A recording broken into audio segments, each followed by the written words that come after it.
ابو جال نے جب اعلان کیا نا جو حضور کو شہید کرے گا تو اسے 100 سرخ اونٹ دیے جائیں گے. حضرت فضالہ بن عمیر ایک صحابی ہیں، کہتے ہیں میں عورتوں کا معاذ اللہ بڑا رسیہ تھا، تو کہتے ہیں میں خنجر بغل میں دبا کے نا تو طواف کعبہ کرنے چلا گیا. کہتے ہیں وہاں جب میں پہنچا تو میں نے دیکھا حضور بھی طواف کر رہے ہیں، تو نبی کریم نے مجھے دیکھتے ہی حضور میرے قریب آئے اور مجھے نہیں بتانا پڑا. حضور فرمانے لگے تیرا نام فضالہ ہے؟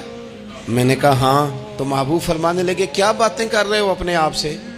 کہتے میں دل میں سوچ رہا تھا کہ طواف کرتے میرے قریب سے گزریں گے تو خنجر مار دوں گا. کیا باتیں کر رہے تھے؟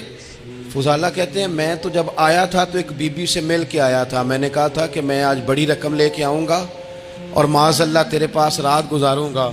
کہتے ہیں میں تو اس سے بات کر کے آیا تھا. اب حضور سید عالم صلی اللہ علیہ وسلم نے پوچھا تو فضالہ ہے؟ میں نے کہا ہاں.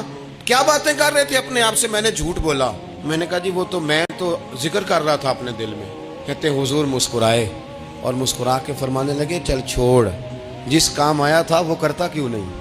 میں جو تیرے سامنے کھڑا ہوں تو کرنا. خیال آیا مسلمان نیک و بد پہچان جاتے ہیں اور آقا آدمی کے دل کی باتیں جان جاتے ہیں.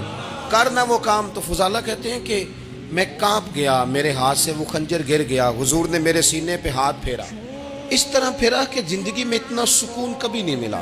میں قرار محسوس کرنے لگا. کہتے ہیں حضور فرمانے لگے کیا وہ وقت نہیں آیا کہ تو کلمہ پڑھ جائے؟ کہتے ہیں میں نے فوراً کہا حضور آ گیا ہے وقت، پڑھائیں مجھے کلمہ.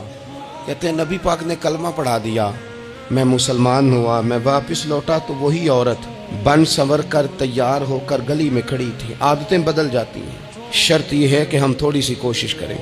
شرط یہ ہے کہ ہم اپنے آپ کو اللہ رسول کی بارگاہ میں پیش کریں.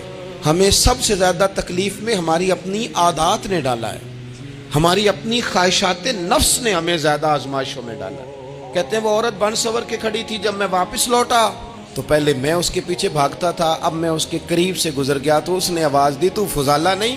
کہتے ہیں میری جھکی ہوئی گردن، میں سر نہیں اٹھاتا. مجھے کہنے لگی تو وہ نہیں ہے جو فضالہ ہے؟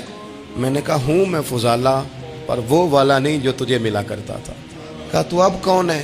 کہنے لگے میرا ٹائٹل بدل گیا ہے، میرا تعارف بدل گیا ہے، اب میں رسول کائنات کا غلام ہو گیا ہوں.